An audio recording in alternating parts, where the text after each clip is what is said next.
We are back for one final Bully the Sims. This season, we got the Super Bowl on tap, doing a little crossover ep again here with Lols. We got Youda in Ship My Money. We got Brick, myself. We're going to talk through the Super Bowl from a DraftKings showdown perspective. We'll pull up Run the Sims, look at the ownership, look at some potential plays, look at some lineups, all of that good stuff. I'm Pete. Let's get our guys up on stage here. And actually, no, let me play the stinger. Let's get in the right mindset here.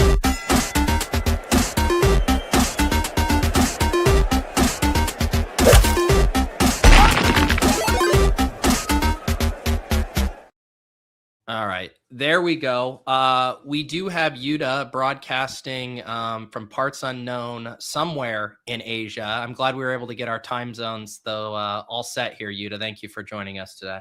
Of course, any way that I could make it, we're gonna make it happen. Yes, and you might notice some light lounge music coming from Yuda's angle there. He is in a hotel lobby, and we are going to be blessed with some ambient music there. Ship My Money. This isn't an NBA show, so you're not going to get to flex your NBA takes. Are you planning to give all the money back in NFL Showdown that you've been winning in NBA? Yeah, that's generally how it goes. So congrats to anybody playing NFL. There you go. There you go. Yeah, if you follow Adam on Twitter, it has been nonstop screenshots of shippers there. So what do people need to do if they want to get that run good in the NBA streets? You guys cooking on Run the Sims? Yeah, all our stuff's free right now. Projections, Discord will stay free. Projections are free, at least for now, while we finish them up. So jump in there. There you go. Brick and I tried to do a Lulz episode last week. My internet was not cooperating. We apologize to our guest, Jeff Edelstein, who's going to come on and talk prediction markets with us. We'll maybe try to get a rain check for a future date. But Brick, good to see you again here. Good to see you. Yeah, sorry to Jeff. Nothing we could do about it. Yes, I have been battling my internet provider here. I think we should be okay for today. But let's get down to it here. Youda, Seahawks, Patriots. I feel like there hasn't been too much buzz about this Super Bowl, not as much intrigue as I think in previous years. What are you seeing or liking so far with this game? It is pretty straightforward. I think the public has been on Seattle since like lines came out. I think it's also for good reason. The whole narrative, I think, has been that just Patriots haven't played anyone. Very fair. It would be a big concern, I think, if you are backing Seattle, if the line sort of trended towards New England somewhat, but I feel like it correspondingly like went in the direction of Seattle. So I think I would favor that side as well, and sort of there's always times where the public is also smart money. Yeah, it's been at 4.5 here. I feel like pretty much since opening. Adam, do you like the public side here? Is the public the sharp side? Yeah, well, I managed to get them on Twitter at even money. So Seattle. So I'm really happy with that one. But wow, yeah, I thought that it would be like -5, -5.5, somewhere in there. I am like the one argument that I guess I could make like for New England is I do think that their defense now is significantly better than it was for part of the season. And they kind of, it was like you had Milton Williams out for like just enough games where it made people like not really realize how good that defense is. And if you're looking at like their season long performance, it will show up, but then he's back and it's just like a night and day difference for the defense. So like that would be, I guess, one angle I could argue for the Patriots, but I still think Seattle's the better team, and I like them to win. Brian, have you made any wagers on this game? Over, under, props, anything? Not yet, but I'm probably going to bet Seattle. Though I went to the Brady Manning game live in Indiana back in the day, the Manning Bowl, the Brady Manning Bowl, and the Patriots fans, they travel, man. They were all over that state and city and starting fights. Like even the girl Patriots fans were fighting people. Like it was crazy. So like they could, even though it's on the other side of the country, it could maybe get a home field advantage. That's why you go to every Super Bowl now, right? Is you're like, the girl fights are so good at the Super Bowl. Yeah, there you go. You from like a matchup perspective, like how do you think that these offenses interact with each other? Do you have a lean on the total here, or does this feel like a slog or a shootout game to you? Maybe we could get into it more later, but most simplistically, I think Seattle is kind of low variance good, or well, low variance very good on defense, and low variance pretty good on offense. Whereas for the Patriots, they're kind of low variance mediocre on defense and high variance decent on offense. So like the way it matches up is that if one team is sort of really steady and you know what you're going to get, and in particular the New England offense with how they play, right? Drake May holding the ball a lot, taking a lot of sacks, being a great deep ball thrower. That leads sort of to, I think, like a lot of medians looking like Seattle would cover. And it also makes it such that it's not really a long shot if the Patriots win. It's kind of like it works in opposition, but really these are the types of like things you deal with in a 1-game sample.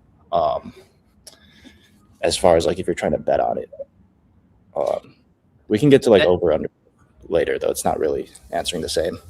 No. I do think it's kind of interesting what you're saying too, just with how people perceive Seattle as a favorite, where it almost gets so ingrained in everybody that it feels like a lock. And then like the implied probability of 4.5 is still what, like 38-39%. Like it's not some, just giga lock that Seattle wins here. Adam, do you have a lean on if this feels like a slog or we're going to get some points? Kind of feels like a slog to me, but like you do see games like that kind of shoot out a lot, but it's mostly like both defenses are good. And like I said, I think the Patriots defense right now is better than it has been like aggregate for the season. You also obviously have Seattle with only one of their 2 running backs. Walker looked great the other day, but it is a downgrade there. So I would lean towards it being a defensive game, but I don't feel super strongly on that. Yeah, I'll get Run the Sims pulled up here. The team totals, you got Seattle at 25, New England at 20.5 here. And we should mention here right off the rip, Run the Sims completely free this week for the Super Bowl. All you have to do is just sign up with your email, and anything you see on screen here, if you've been watching the shows throughout the year with Sim Runner, and I believe we just confirmed before the show as well, even the Shady advice portfolio tool, you can get access to that. Anything that you've wanted to test drive, now is the time to do it. So sign up at runthesims.com and get access to all of this stuff. And it sounds like NBA as well right now. So a very good time to check out Run the Sims. And I'm going to be asking these guys some specific questions about how they would utilize it for building Super Bowl lineups, just because I myself have not been playing a ton of Showdown, mainly in the classic street. So we can talk a little bit about that, but some stuff that is applicable, all of the stuff with adjusting ownership, adjusting the market shares for the various workloads, all of that stuff completely customizable. And what I also like too, and I'm curious if you guys would do this, you mentioned like if you want to play it like a slog, like would you go in here and adjust points scored, bring this total down, so to speak, or bring pace down, rush rate up? Like how would you go about building lineups for a specific game script?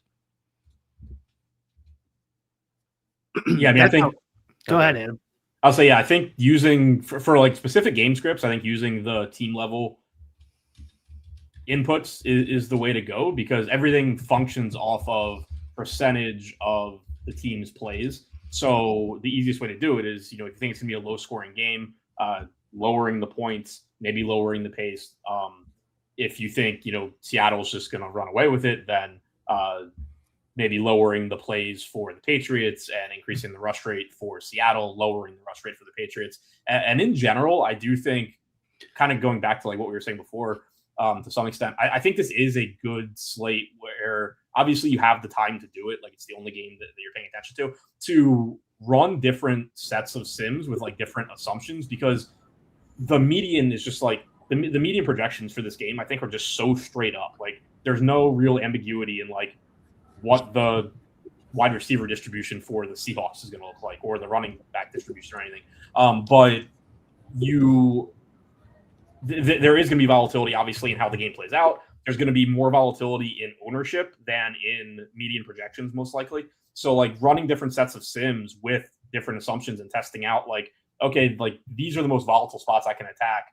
What changes, if Trevion Henderson's 15% instead of 5%, or the Seahawks win 20-14 instead of 25-20. Like, I think that's where there's the most volatility in a game like this.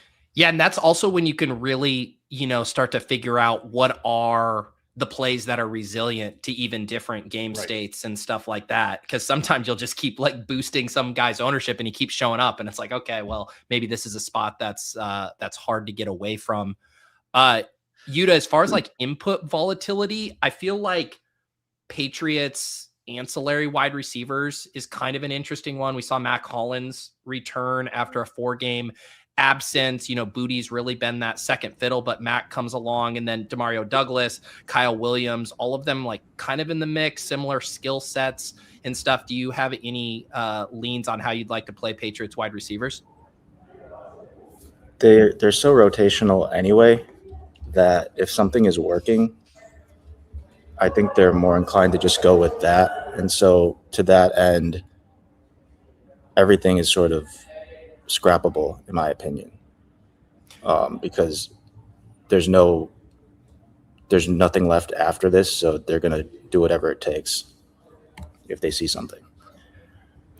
And it does seem like Mack Hollins is going to be the preferred option. Obviously, you're getting a huge price discount on him relative to Diggs, but even to Booty, Demario Douglas is cheaper, but Mack Hollins seems to kind of fit that sweet spot. You definitely can't just assume. You can't really assume like the recent game logs as being very reliable for what you can expect here, right? Because there's 2 weeks of prep. Everyone sort of knows what they're going up against. Things can shift a little quicker, even like the running back situation. There's certainly scenarios where Henderson outsnaps Stevenson. So maybe for Patriots side, you want to adjust more dynamically for the things that could happen. I actually think like at receiver, there might be opportunity for Pop Douglas, since at like the base 2 receiver sets, Seattle has such a sort of big advantage in like coverage. I think they might be smart for them to sort of get the ball out even quicker. Not really rely on Drake May's ability to extend plays as much and sort of go low ADOT. Yeah, I mean, that is he's going to come in at way less ownership than any of those other guys. So that would be a fun angle. Brick, what do you think about this question? Go ahead. Also, the way most people would think to attack this is through Hunter Henry, because of just like the raw average like stats that Seattle gives up against tight end. Yeah. Brian, do you have any? Oh, sorry, guys. No, you're one good. Thing with the Hunter Henry, Pop Douglas point, I was going to throw in because he just mentioned them both. But it was kind of interesting looking back at what the Patriots did route-wise last week with Hollins back. Douglas ran routes at a little bit higher rate than I thought he was going to with Hollins back, but Henry actually dropped off. So I do think that there is I think as long as he's low owned, like I like Pop Douglas at 3,200. He's showing up a lot for me right now. But I do think there is some volatility there where like obviously Diggs is going to be on the field a lot. Booty and Hollins is like your outside receivers primarily.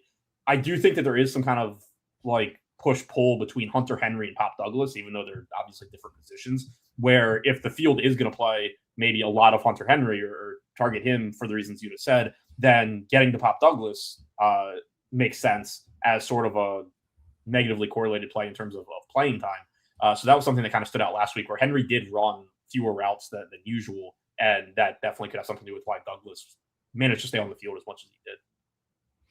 Yeah, I pulled up here targets from last week there. And yeah, like the note about Mack Hollins, before his injury, he was at like a 70% snap rate. And then he came back in his first game, AFC Championship, and was at 50%. So there's a little bit of volatility there of like, Do you think he gets back up to the 70% he was pre-injury, or do they keep him around this range? Because if he's on the lower end, then it starts to really open up the Douglas stuff even more. Let's hit this question here. Brian, do you have any thoughts on this? Everyone always wants to know Super Bowl, especially if you're playing the big lotto, trying to find ways to get unique. How far would you go leaving salary? Yeah, that's important. Good point too, because we'll probably have a lot of people who have never used a tool like this before. So I just checked the mini max is 416,000 entries, Pete. So a ton of entries. Yeah. And ours doesn't go up that high, right? For dupe calculations. Mm-hmm. And so what I would do is I probably wouldn't put a cap on salary. Is after you run it, Pete, there'll be filters that you can adjust. Right. I would probably, there's a little box where you could put max dupes allowed. And I would just lower that down to whatever you feel comfortable with, and then take a look at the salaries that are left on the table, and then maybe rerun it with those in mind, or however you're doing. If you're using Shady's portfolio, you'll have to rerun it anyways. I was gonna ask if when the dupes are calculated in Run the Sims, like say you have it capped out at the 15K field size, and say you're in a 150,000 person contest, is it as easy as multiplying the projected dupes by 10, or does that not get you? I'm not sure I would do it that way, but maybe I'd have to look. I would probably still do the same thing, but just less aggressive. Just cap the dupes to something you're more comfortable with. And after you do it a couple of times, a lot of you get like it's like a skill you're building up, kind of, where it's like I could tell that like what the dupes will be about if I'm going into some mega lottery with these entries. So it does help to do it a few times, but I don't know how everyone else feels, but I don't love the idea of just going like 48,000 max salary. It's like, well, there's probably a whole bunch of good ones above that you're just going to get rid of. I don't know. That's how I feel, but I don't know. Maybe others feel differently. Yeah, I don't do like the max salary cap thing either. I will say that just kind of looking at the lineups that are showing up for me in the run I did before the show, it definitely does look like a slate where like you can leave plenty of salary on the table and still have good lineups, because like you said, like the base is probably definitely under predicting dupes. And I still have some lineups, with like that use like 47K or 47.5. And it makes sense if you look at the projections and like look at, salaries and kind of just keep in mind all the volatility that comes with it. Like Hunter Henry projects for 11 fantasy points at 7K. Kayshon Boutte projects for 8 at 5,600. Mack Hollins projects for 7 at 3,600. Like any of those guys can beat Hunter Henry, and it's like a 4K difference between Hollins and Henry. So like there's just so much volatility in the mid-range guys on a slate like this, in a game like this, that I definitely wouldn't be looking at lineups and being like, oh, this only used 47K. It must be a bad lineup or anything like that. Yeah.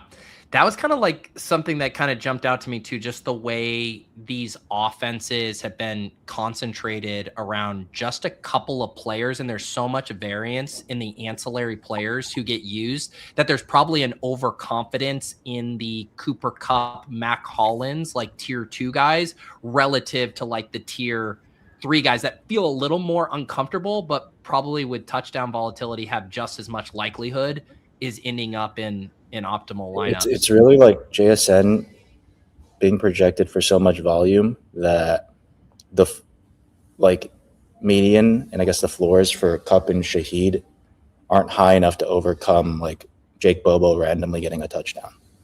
Right. Exactly.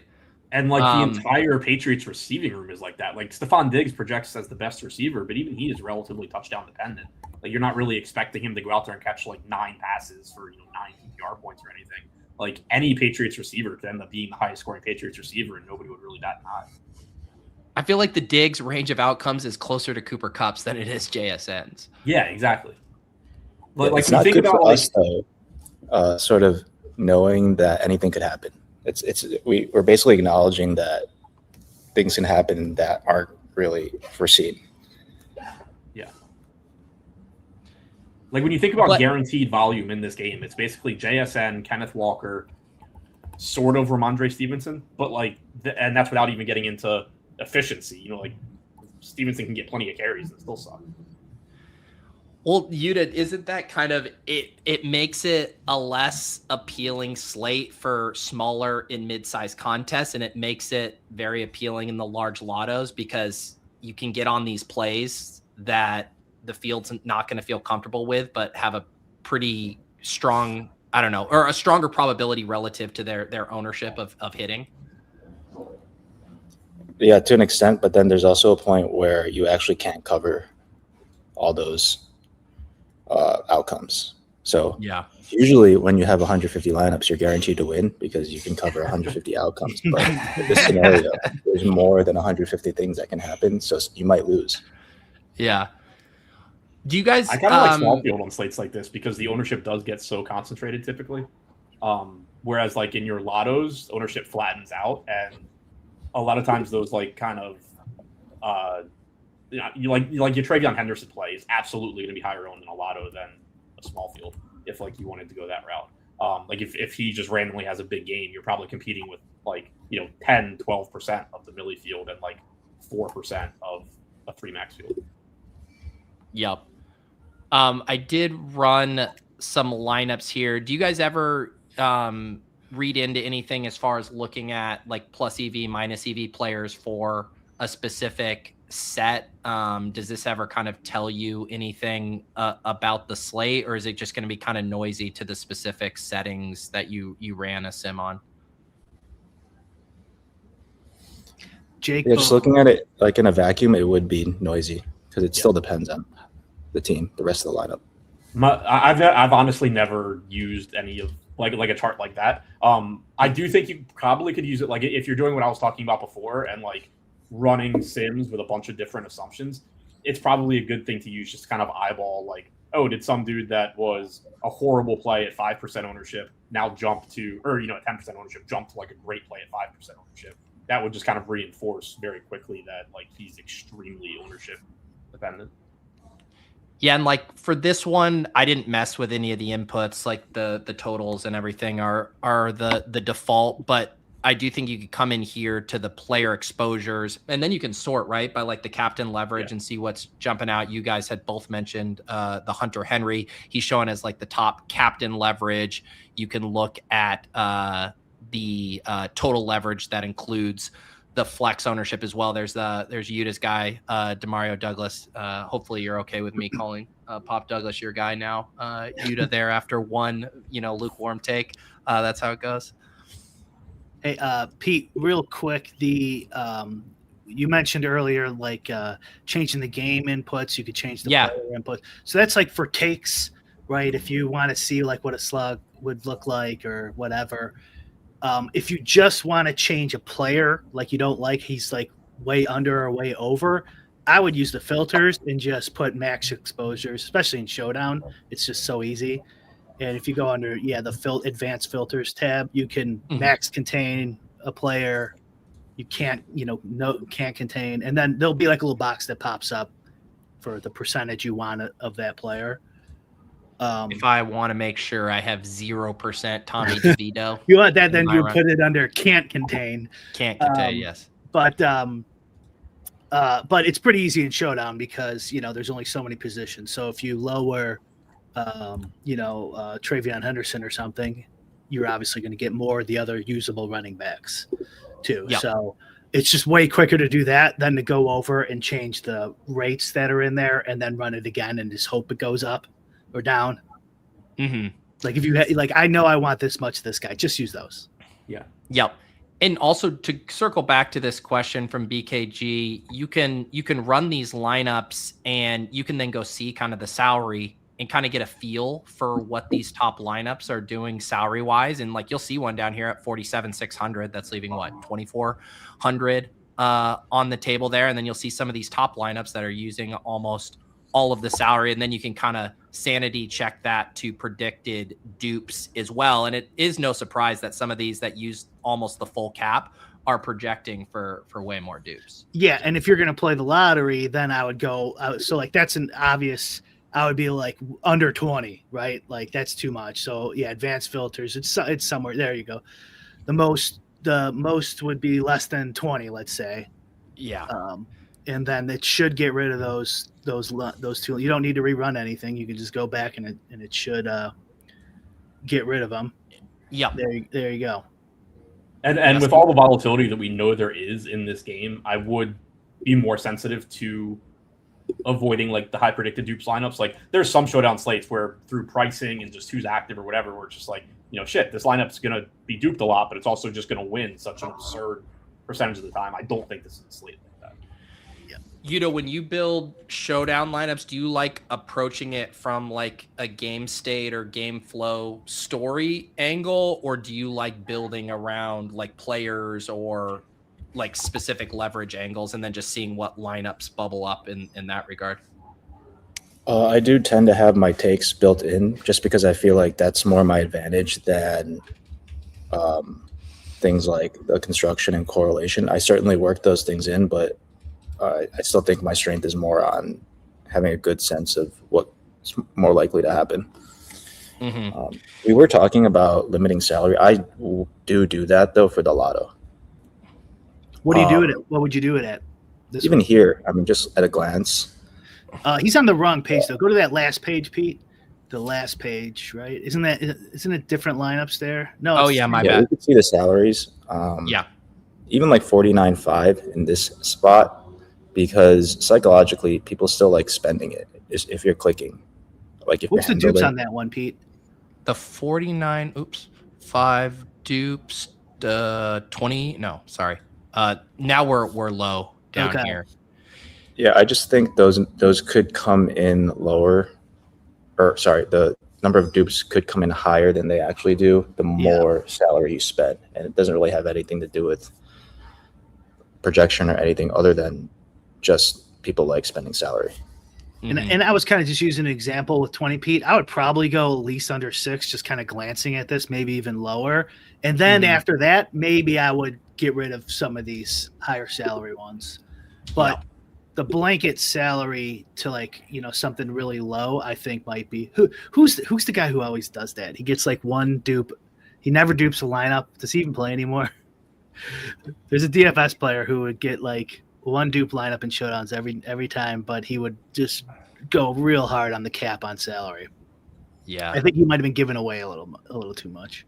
I know Shady's really good at it, but he will find the like 49-8 team that is duped twice somehow. One thing too to pay attention, like you were saying, if you just you get rid of all the teams that predict for like more than 6 dupes, once you did something like that, I would still go through and make sure that I don't just have a bunch of teams at the top that have like some terrible $400 guide, because like those are the teams that tend to be under projected pretty heavily, where it's like, this player is 1% owned, so he's not going to have any dupes, but it's like there's only one way to play this player, or like 3 ways to play this player. So like you get those jammed in a lot too. And if you scroll to the right, Pete, all the way, you could X out or lock too. So if you have one that's 49.9 and you don't want it, just X it out. Yeah, I think that's a good point. And yeah, my guess is if you started to do stuff like sub 1 dupe, that you might start to get some more dust ball. Yeah, you're starting to see like a lot of Eric Sauber up here once you say I want less than 1 dupe. And I don't think anyone wants their entire Super Bowl Sunday dependent on a 4th string tight end catching a touchdown, especially when they find out that it's still duped 10 times. Exactly. What other kind of uniqueness levers do you guys like pulling other than salary on like super lotto size slates like this? I think variance on defense still gets underplayed. Possibly even more so at like captain, because in the real game the defense doesn't really have to play well even to generate a huge score. So I think there's that, and to take it even further, sometimes it doesn't really matter how many players you have against a defense. Like there's a lot of ways. That's probably one of the cleaner ways actually to keep a decent projection while really getting down on the dupes. Like if you like captain a defense and take like 4 guys against it, kind of like solo ships a lot of the time, and whenever it happens and like it's like noted on Twitter or something, people always comment that like this is a terrible lineup, can't believe it got there. But really, it was just it's very possible with just how defense score points. It doesn't look pretty, right, if you have 4 guys against a defense, but yeah.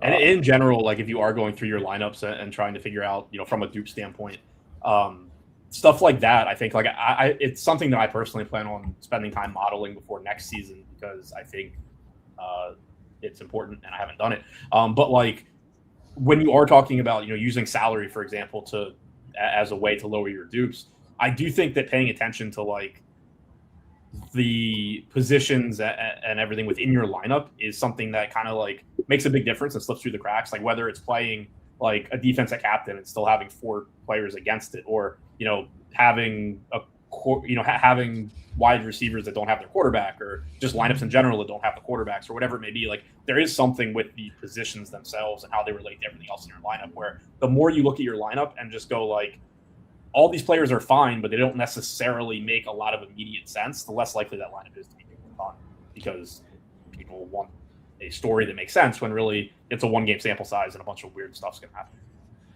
Yeah, and like even looking at the projections, so flex Seattle Seahawks defense 17.4%, but captain only 1.5. Patriots 15.7 flex, captain 1.13. I mean, even in like a 200,000 person contest, let's just say 1%. Like you're now only competing against 2,000 teams too, as far as like what you have to get unique versus only 200 or 2,000 other opponents.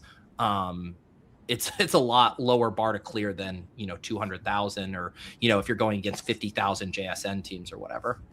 Also, if you just think about it, if that's actually what the ownership is, and kind of consider what it would take for a defense to definitely be optimal at captain, it's probably something like 18 or so. And it's very clear, if you were to just like have the Sims in your head, that it like more than 2% of the time a defense is scoring 18 points. Yep. Yeah, I'm looking at some of these top. You know what? Let me actually, just out of curiosity, maybe get rid of the because I had put dupes way down low for fun. But let's see here what comes back. Looking at these top Seattle Seahawks defensive lineups, is this kind of the spot, Youda, where you're talking about where you're not even really thinking about correlation quite as much? It's like, I'm just playing Seattle Seahawks D and then trying to get a good amount of points jammed in there otherwise? Pretty much, but because the captain ownership is so low, it allows you more freedom to even have more fair projections or even more correlated things. You only really know that a lot of the time Kenneth Walker's in the flex in these lineups, and a lot of the time like Sam Darnold would be in those lineups. But even from what our Sims are saying, there's not too much Darnold in these, so they might even be accounting for those combinations being higher owned. Yeah.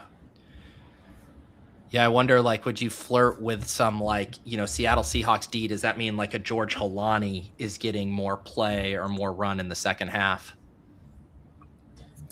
I mean, if you want to get Galaxy Brain with it, I don't know about in a Super Bowl, but sure, like in a regular season or earlier playoff, maybe you want to preserve. But yeah, I like where you're going with it. Shaheed returns one, Pete. Oh, the double dip. Yeah. Who could forget the I actually think, Walker would be most likely paired with Seahawks D. Shaheed, would he be the second most likely for that angle people would be looking for? No, they're not going to kick him. Well, Brian, you gotta take. They're not gonna let Shaheed return. Yes, that's my take. The defense too, Pete. Just to clarify, since it's a play-by-play sim, if anyone's using this app, you have to change like the defensive frequencies, so like sack rate, Gotcha. QB interception rate, the score, this all affects the score of the defense if you did want to bump up your defensive points. Yeah. Because there's no just defensive points thing. It's all play by play. How would you extend that thought? Because that does make sense how you kind of want to boost the defenses. If you wanted to get more kicker stuff, other than adjusting their projected points, is there anything you guys would do to try to get those in more of your lineups? You could, like I said, I would use the filters and showdown if I wanted a specific player more. It's just way easier. But if for kickers too, you could also lower their ownership. So theoretically, the sim would think they're better than they rightfully would be. I mean, I would just do the filters thing, but any input you changes the contest sim portion of the tool. So any ownership changes you make would affect Myers. Yeah, I think kickers I'm specifically. cherry picking numbers, but Seattle's gotten there for defense 16 points. Looks like 3 games out of 20, and Patriots have a 19 this year. Okay. So both would be higher rates than captain ownership. There are scenarios, obviously, where those aren't enough to be optimal captain. But in most cases, if a defense is scoring 16 or 19, there's a good chance. What were you going to say, Adam? I think kickers kickers specifically. To Brian's point, I would use filters for them because they are going to be the most difficult or impossible to actually change their projections through inputs. Because percentage of points scored that are touchdowns are still, it's just not adjustable in the input section. So even if you lower the team's points, it's going to lower the kicker projection, but it's going to lower everybody's projection. If you increase it, it's going to increase the kicker, but it's going to increase all the skill players too. So more than any other position, I would say definitely just use the filters on kickers. Yeah. There's also Go ahead. There's also a build type filter, Pete, where you could filter yes, different stack types. Sorry, go ahead, you. Kickers are a little bit less appealing to think about just because of that they have way less variance in their outcomes, and also they're more correlatable to these scenarios of how the game plays out, right? If a team's getting blown out, their kicker's probably not going to do well. Yeah. Whereas defenses are a bit more, have a lot more range and outcome independent of the game flow. Yeah, it takes a pretty wonky game. I think we were talking about that on the Swolecast the other day. It was that Rams-Patriots game where it was double kicker, double defense in that one. That was 13-6 or whatever. Yeah, for a lot of kickers to get there, it would just have to be a massive under. Yeah. And then it's to Yuda's point, if the kicker does have some blow-up game and get there, it's it has very specific implications on other players. So there's a limited number of lineups that do make any sense, I think, if a kicker blows up, there's only so many ways a lineup can look good. Whereas a defense can give up 40 points, the entire other offense smashes, and then they run back a kick return and get 1 pick six, and suddenly they're good too. Let's see, Youda, how about this one for you? If you had to lock button one player across all your lineups, who would it be? JSN. JSN. Okay. All right. Okay. Let me get better at this question. If you guys had to lock button one player under 6K in all of your lineups, Adam, who would you pick? Under 6K. Under 6K. Probably either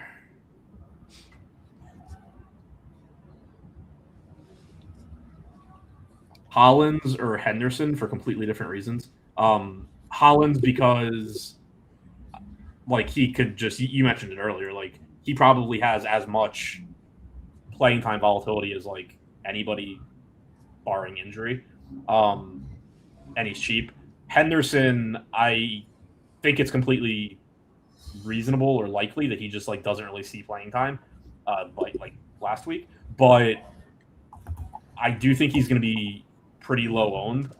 Maybe not as low as we have projected right now, but like nobody in the industry is projecting him to really do much of anything.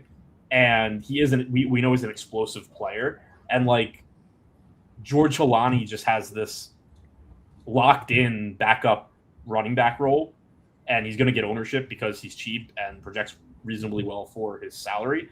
Whereas Henderson's more expensive, and his median projection isn't really much different than Holani's, but like there is a path where he splits carries with Stevenson, whereas like there is no path period whatsoever outside of injury where Holani is splitting carries with Walker. So I do think like there's you could make the case where it's just like, oh, I'm just going to lock Henderson, he's cheap, and hope that he just houses one, and I have 150 Trevion Henderson, 8, 9, 10% owned lineups. And I would say of all of the ownerships that I wouldn't be shocked to come in a lot higher, it would be Henderson's, just because it's so, we've seen it. Like we know that this guy can drop 30 if he gets 20 touches. Yeah, I've been going back and forth on that one because like Davis pointed it out already too, that like Henderson's just like a fun click at low ownership, but he's already not been very popular. So it's not like, I think people have kind of gotten over the Trevion Henderson thing right now. Or lately, but obviously now it's a one game. I think it's more sneaky than you would think because the last 2 games they played are these absolute dogfights. Just bad weather. You want a guy who can more reliably block versus someone who, like, it was like a lot of snow in both games, so you don't really gain as much even playing Henderson, who's more like twitchy and needs like the traction in the ground to make his cuts. Sort of Ramondre's just plowing through, being a better blocker. So even just from game flow things, it's very easy to understand. Like no one's surprised that Henderson barely played last week. And just like sort of no one would be surprised if he played 40% snaps this week. I would love Henderson this week if Seattle were a worse defense. Like not even talking like an efficiency standpoint, just like I think we could just get another game where they don't trust Henderson on the field to protect Drake May against the Seahawks. But like there's still just so much volatility. Like he's the perfect example of like just accepting that like you don't necessarily know what they're gonna do and just being like, it pays off really, really, really well even if I don't really think they're gonna play Henderson that much. If they do, and he's 10% owned, it pays off extremely well. And I'm gonna be wrong on my assumption that they don't a relatively high percentage of the time. It does seem like based on the ownership that the field is going to over-index on the AFC Championship game relative to the other two. Like, because if you rolled into this game and his snaps and rush attempts were in line with the wild card and divisional round at like 40%, I think there'd be a lot more enthusiasm where people are more like, nope, it's the 4-snap experience again.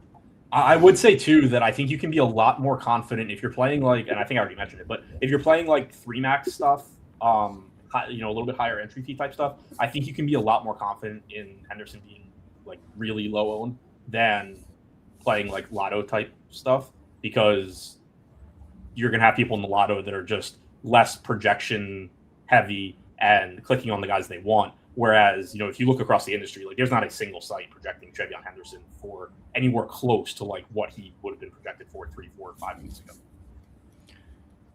Youda, with your would you make a pool of eligible captains, or are you willing to get into some like weird captains just because what it does for the rest of the flex options, or are there guys that you're like, I'm just not doing Henderson captain type of thought?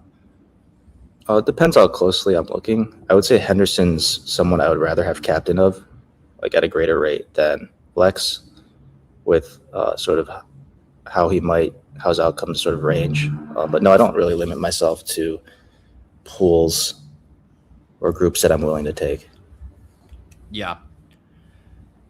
The one kind of ownership disparity, or I don't even know how you would phrase it as far as like captain ownership relative to flex ownership, that I think is pretty interesting is Darnold. Like Darnold's going to be used a ton in the flex, and people have very little desire to use him in captain. I'm seeing 3% here from you guys. Do you think, is that like an exploitable situation, or is the field getting that right that he doesn't have the upside to be optimal captain?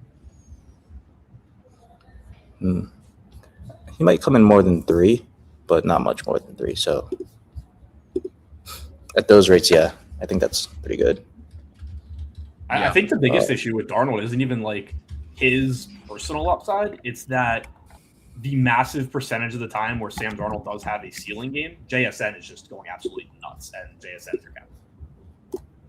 Yeah. Pete, no one mentioned my skeleton key lock of the week. AJ Barner. Okay, go on. I'm listening. He got an excellent card in Madden this week. So it has to be that he's going to go off in the Super Bowl. Have you done some correlation analysis on the Madden card scores and future performance? In my head, Sims are in my head for that one, Pete. Yeah, I believe you. What is the exposure that you just did a simple run, but what was the QB exposures it gave you for Darnold? Yeah, let's see here. Where you just click on QB. You were right. I think you were right in your optimal rates, player exposure, QB. So not getting any in the top 150 of Darnold and captain. I might still have a couple settings on here. Yeah, maybe. Actually, I got like 1.5% in mine. 1.5. Okay. Yeah. Okay. I mean, I will like. I completely agree with the JSN point of that, but you could also see the random AJ Barner tutty, Cooper Kupp tutty, JSN goes like 8 for 90 or something kind of thing. Yeah, like it's in there. It's actually low, mostly because of like how I think the results have played out so far, because they never pour it on. If they won blowouts that have been driven by the defense, he's sort of just kind of run bad to the upside. It's because he's still a quarterback for a team, 25 total. So I sort of think it's mostly driven just by how things have played out, and those aren't. It's still a relatively small enough sample.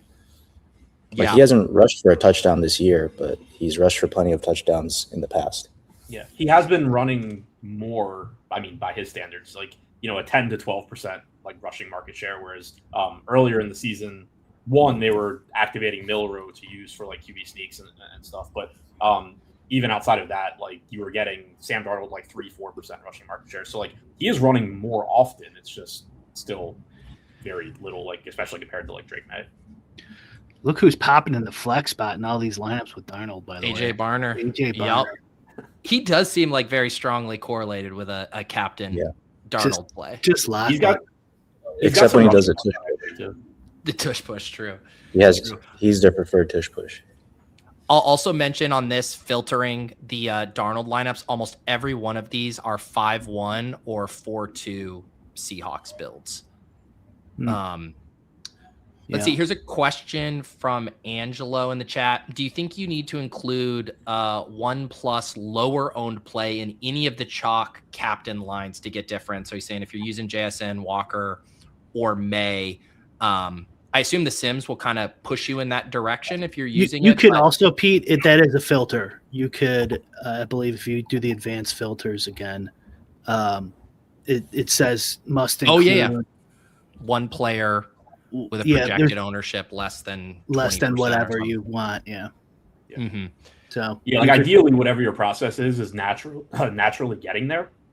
And that is also an example of like, still be cautious, especially in situations like that. Like if you're using like max salary or close to it, the 1% guy that you have in your $49,900 lineup that has Drake May at captain and has JSN and has Kenneth Walker, like combinatorically, he is not 1% owned in that build. He's way higher.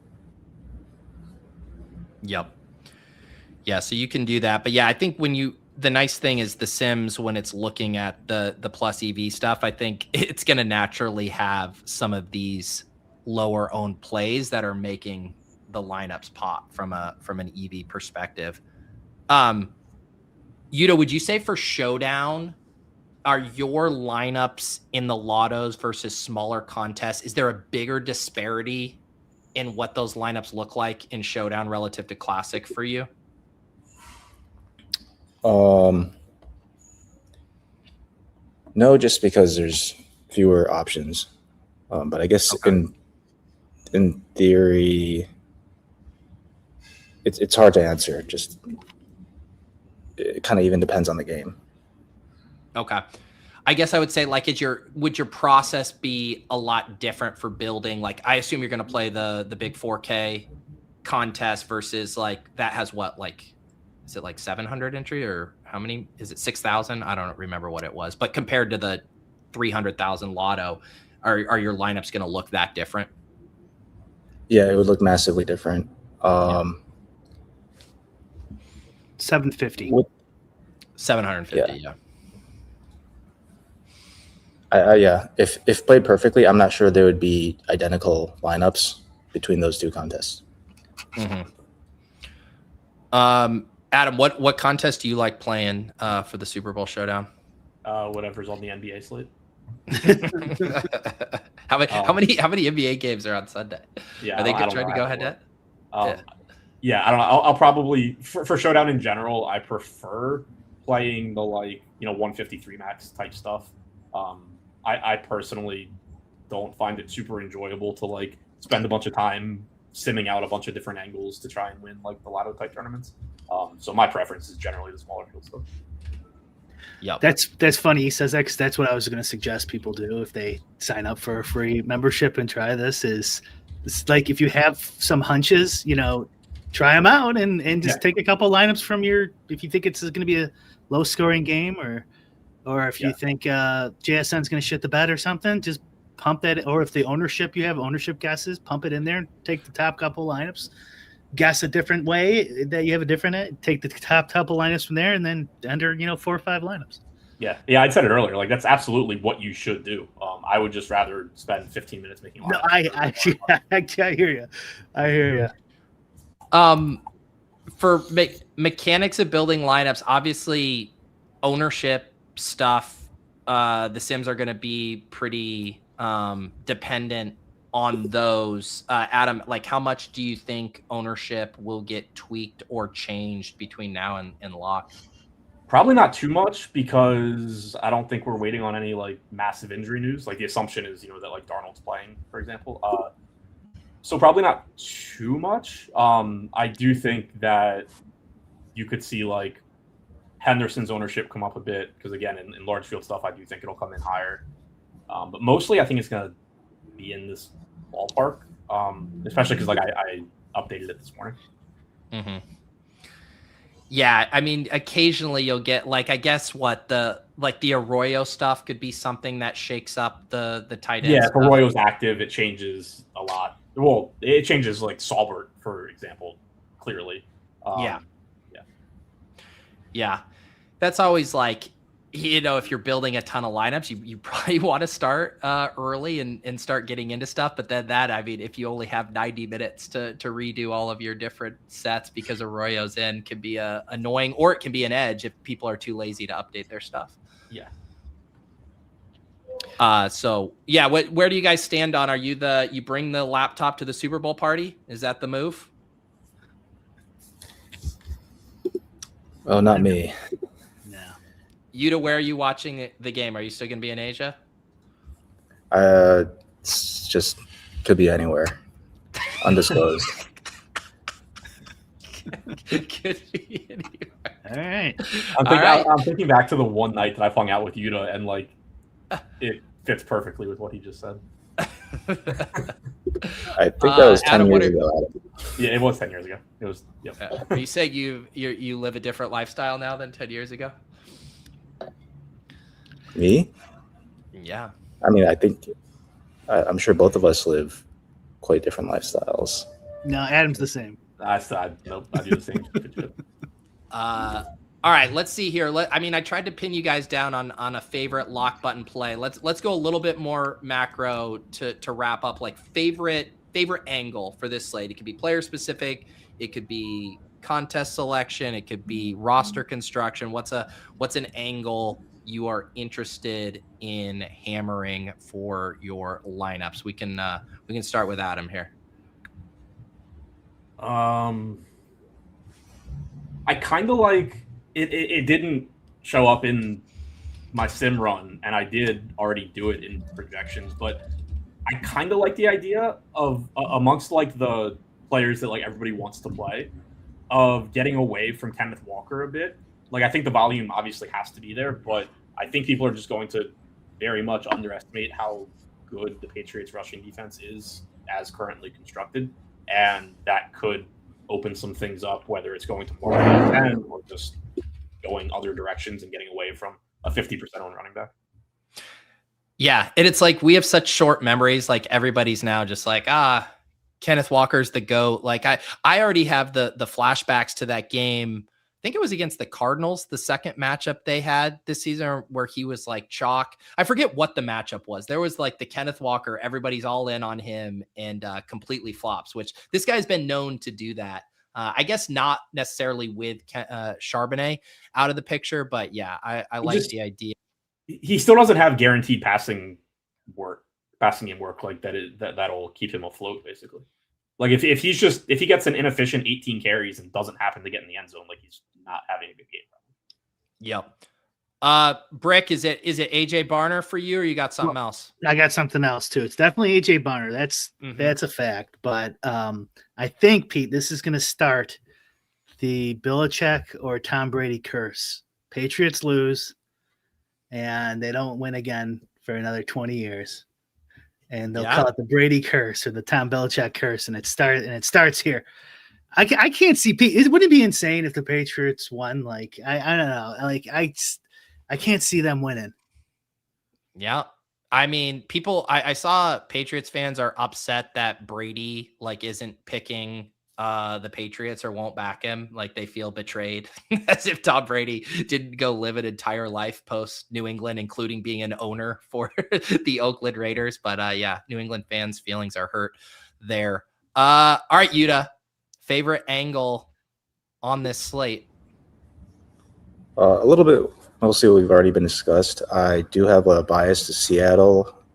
If we're doing sort of angles that might be underexplored, just whatever boring ways that Seattle can grind out a win. So, I mean, I like the Barner angle. Like Cooper Kupp, no one really wants to play. Seattle defense. You know, things like that where it's like not that entertaining if those are the ways that it happened. Yeah. Yep. And you guys, if you want to go and check all of this out, like we mentioned here, you can go tweak the ownership if you kind of want to IKB stuff in one direction or the other. If you have strong takes on some of these ancillary pass catchers, knock yourself out, adjusting market shares, and then running these sets for the lineups we looked at. I just ran the one regular set, but all of this stuff, points scored, pace, rush rate, sack rate, all of that stuff, even down to the kicker points, can be adjusted, and you can test these different assumptions within different field sizes, all of that good stuff. And it's completely free at Run the Sims this week. Just sign up with an email and you can get the keys to the castle and have plenty of time to adjust your lineups. Brick, anything else people should know about Run the Sims this week? NBA is still currently free for projections if anyone is into NBA. I don't know how much longer though that's going to be free, but still free for now. And MLB's right around the corner. We got a lot of good MLB stuff coming. And I want some bets out of Youda on endgamesyndicate.com, hopefully before Sunday, so I can get some sweats going. There you go. Youda, anything coming to the war room here? You going to give the people some gold star locks? In the past, there was Gatorade. I don't know if I have the insider plug this year, so no promises. I think we might just have some square sides or totals. Okay. Well, the AJ Barner props, anyone? No. There you go, Brian. Yeah, Brian, what kind of odds can you get on a tush push AJ Barner touchdown specifically? I mean, maybe I open a cal sheet on that. I don't know if I can... Yeah, you want to be the market maker on that. There you go. Adam, anything else for you? Did you want to qualify Brick's thing and say if people want to come in second place in NBA, they're more than welcome to? I usually get second place also. Oh, okay. My bad. Third? All right, guys, as far as for me, I'm going to do a show right after this here in a few minutes. I'm going to do the bash. I'm going to do a pick'em bash. So you guys can come on stream with me. I will foot the bill, and you guys can cook up some pick'ems on Underdog. And if it wins, we can split the profits. So stay tuned for that. And also, if you want more Showdown, I'm doing DFS After Dark with Cody Main, another Showdown sicko. That's going to be tonight at 8 p.m. for YouTube members if you guys want to get his takes on this slate, and I'm sure some creamy recipes as well. Appreciate everybody hanging out in the chat. Brian and I might be off for a week or two on lulls. We're going to kind of regroup and try to figure out our plan here for the offseason, but we'll keep you guys posted on that. Otherwise, thanks again to Youda, to Adam here for a great year of Bully the Sims. Good luck in the Super Bowl, and we will see you guys next time.